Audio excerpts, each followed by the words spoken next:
Voilà, c'est maintenant la page des sports et on va tout de suite commencer par du football avec le début de la 3e journée de la Ligue africaine des champions. Bonsoir Lise-Laure. Bonsoir. Au programme, 3 rencontres. En ce moment, le Raja de Casablanca reçoit la JS Kabylie. Il mène 2-0. À Tunis, l'autre match de cette poule oppose l'Espérance qui a remporté ses 2 premiers matchs aux Congolais de l'AS Vita de Florent Ibenge. Et à Luanda, le numéro 2 Agosto a été cet après-midi tenu en échec par les Corbeaux du tout-puissant Mazembe, 1 but partout. Voilà, et puis en Égypte, on a appris en fin de soirée que le Pyramide Football Club a un nouvel entraîneur. Oui, il s'appelle Ante Kachik. Il est âgé de 66 ans. Il succède au technicien français Sébastien Desabre, viré le 20 décembre dernier pour insuffisance de résultats.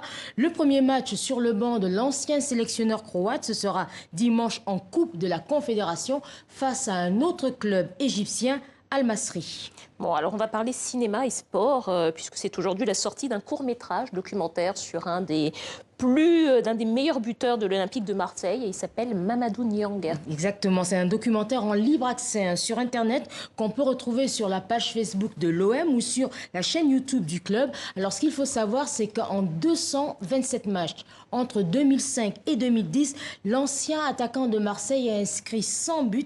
Dans ce documentaire de 13 minutes, Mamadou Niang, qui est aujourd'hui âgé de 40 ans, nous présente brièvement son pays d'origine, le Sénégal, qu'il a quitté à l'âge de 1 an. Regardez un extrait.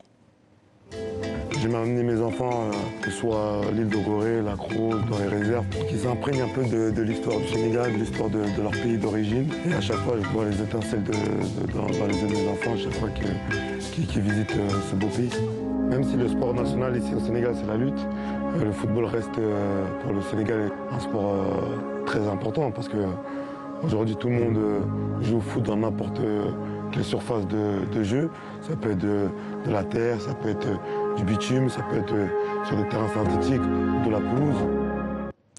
Et puis on va parler d'autres footballeurs français aussi, Lise-Laure, qui s'occupent beaucoup de leur pays d'origine. Je parle des frères Pogba qui organisent demain et dimanche un événement pour récolter des fonds en faveur des enfants de Guinée. Voilà, ils veulent aider dans leur pays d'origine les enfants qui ne sont pas scolarisés, qui ont des problèmes pour avoir de l'eau potable. Alors l'événement se déroulera dans l'ouest de la France, à Tours.